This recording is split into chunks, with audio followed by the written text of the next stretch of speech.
Hello, FCS families and staff. We have shared quite a bit of information on our local budget with our families and staff over the past few weeks. And I apologize in advance for dwelling on issues of budget when there are so many exciting and rewarding end-of-year activities taking place, and our students, teachers, staff, and parents are all actively engaged in wrapping up what has been a very successful school year for us as a district. And the last thing I want to do is put a damper on that by discussing funding. But we are at a critical juncture, and I think it's important that you're well informed. So bear with me. I won't rehash everything I shared previously, but I would like to reiterate a few important points. We are asking for a $3,417,214 increase in current expense funding from the county for the upcoming school year. Our nonpartisan school board fully supported this request because they recognize that these funds are a must for our students. We have provided ample evidence to the county to demonstrate this need. We've met with county leadership on numerous occasions, and we've worked to answer all of their questions. There are two simple reasons for this funding request. One is increased growth in the student population.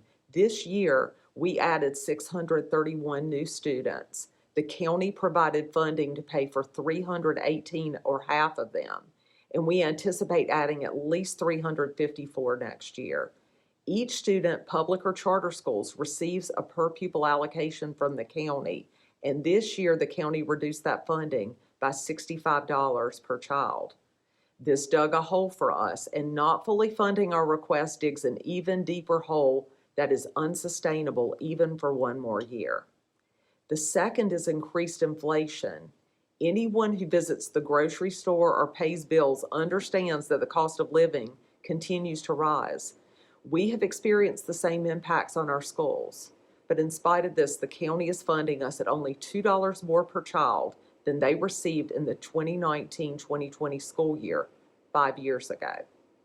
The Franklin County Manager's recommendation for the 23-24 fiscal year, combined with their 22-23 budget, represents an 18.7% increase in funding for county government, while funding education of our children at a 6.9% increase during the same period of time. The recommendation from the county manager funds only 22% of the increase needed in local current expense funding to maintain our operations. So I guess the question is, which of the 78% of our needs deserves to be cut?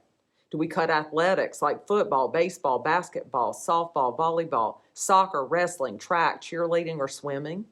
Do we cut STEM, science, technology, engineering, and mathematics programming from schools like Lewisburg-Bagdad High School that have demonstrated success and that prepare our students for future jobs?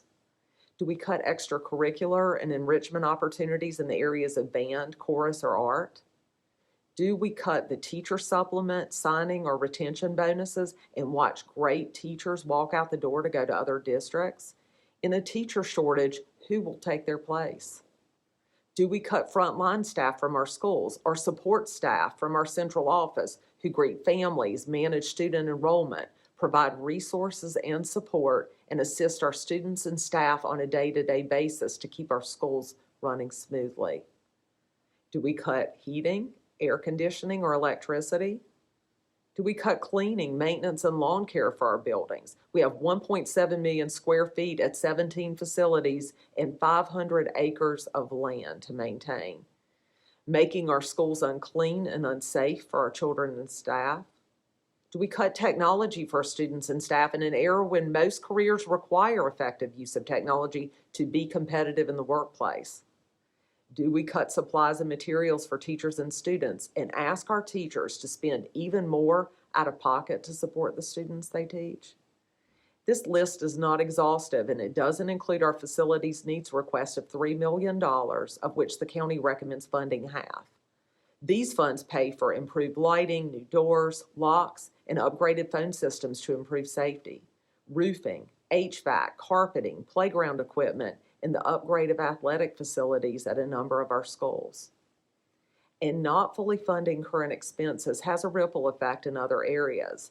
When we have to juggle state and federal funding sources to shift things off of our local budget due to lack of funding, other areas are impacted.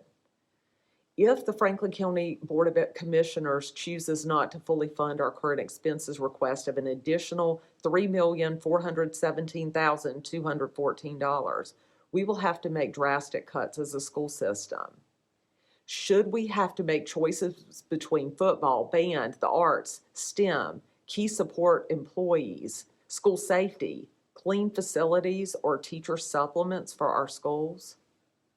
We have a great thing going in Franklin County. We have amazing, dedicated staff across all areas of our operations, and our schools are getting results. We are outperforming most of the districts in our region, and this is due to the hard work and dedication of our employees and the collaboration with our families, who are all committed to providing our children with the very best learning opportunities.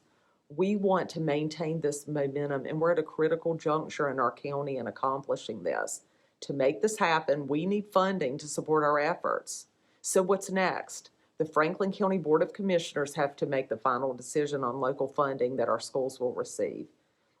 They will be holding a public forum on the budget on Monday, June 5th at 7 p.m. at Franklin Plaza.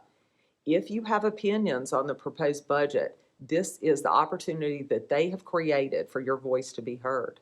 The county also has created a forum for public feedback on the budget, and this is another important way to share your thoughts. Thank you for being a part of the Franklin County Schools family. We appreciate you, and we look forward to finishing the school year strong. Thanks so much, and have a great day.